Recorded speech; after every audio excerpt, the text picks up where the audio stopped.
হযরত মুসা আলাইহিস সালাম আল্লাহর দরবারে ফরিয়াদ করলেন, হে বাবা ইলাহি, আমাকে এমন একটি বিষয় শিক্ষা দেন।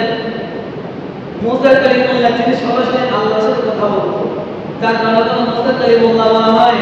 তুমি বলছেন, ওহে বাবা ইলাহি, আপনি আমাকে এমন একটি বিষয় শিক্ষা দেন যাতে আমি আপনাকে স্মরণ করতে পারি এবং আপনাকে আমি ডাকতে পারি। সুবহানাল্লাহ। তখন আমার আল্লাহ বলেন, তুমি লা ইলাহা ইল্লাল্লাহ জিকির করবে। সুবহানাল্লাহ। হযরত মুসা কালিমুল্লাহকে আমার আল্লাহ বলছেন, ওহে মুসা, তুমি একটা কাজ করো, সেটি হচ্ছে লা ইলাহা ইল্লাল্লাহ জিকিরের মধ্যে তুমি মশগুল থাকো। তখন মুসা কালিমুল্লাহ বলেন, এটা তো সকল বান্দা করে থাকে।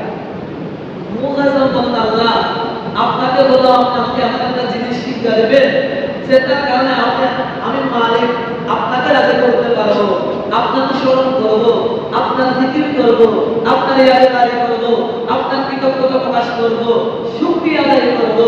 তো মুসা যখন বললেন লা ইলাহা ইল্লাল্লাহ, ওহে মুসা তুমি এই জিকিরটা বেশি বেশি করে করো।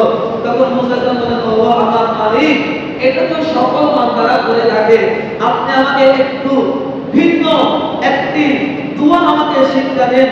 তখন আল্লাহ মুসা আলাইহিস সালাম যখন চেয়েছিলেন একটি বিশেষ দোয়া, আল্লাহ বলেন, ওহে মুসা, যদি সপ্তম আকাশ এবং সপ্ত জমিন এক পাল্লাই যদিও রাখা হয়, আর যদি লা ইলাহা ইল্লাল্লাহর জিকির যদি আরেক পাল্লায় রাখা হয়, মনে রাখো সপ্তম আকাশ সপ্তম জমিন এক পাল্লায় রাখা হলে লা ইলাহা ইল্লাল্লাহর জিকির যদি এক পাল্লায় রাখা হয়, ওহে মুসা জেনে রাখো সপ্তম আসমান সপ্তম জমিনের চেয়ে লা ইলাহা ইল্লাল্লাহর জিকির সবচেয়ে বেশি মানে হবে।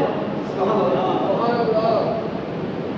তো মুসা আলাইহিস সালাম বলেন লা ইলাহা ইল্লাল্লাহ এই জিকিরের মধ্যে হযরত মুসা আলাইহিস সালাম সন্তুষ্ট হয়ে গেলেন। আল্লাহর কুদরতের কদমে তিনি সিজদা অবনত হলেন এবং শুকরিয়া জ্ঞাপন করলেন, ওগো মালিক, আপনি আমাকে এই লা ইলাহা ইল্লাল্লাহ এই জিকির এখান মর্যাদা যে আমাকে বলেছেন যে সপ্তম আসমান সপ্তম জমিন এর যদি এক পাল্লায় রাখা হয়, লা ইলাহা ইল্লাল্লাহ জিকির যদি এক পাল্লায় রাখা হয়, তবু লা ইলাহা ইল্লাল্লাহ জিকিরের পরিমাণ বেশি হবে, পারে হবে।